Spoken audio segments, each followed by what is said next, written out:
أول حاجة محتاج تعرفها إن أنت بتشتغل حاجة اسمها content marketing. أنت بتكتب محتوى ليه؟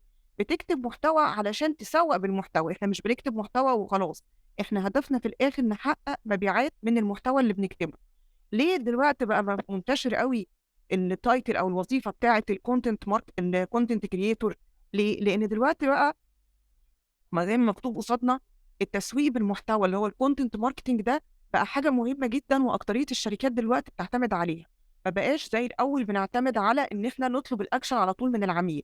فظهر الcontent marketing اللي هو إيه، بنعتمد فيه على إن إحنا نقدّم الفايدة للجمهور قبل ما نقدّم له الاستفادة. هتقولوا لي يعني إيه نقدّم الفايدة للجمهور قبل ما نقدّم الاستفادة؟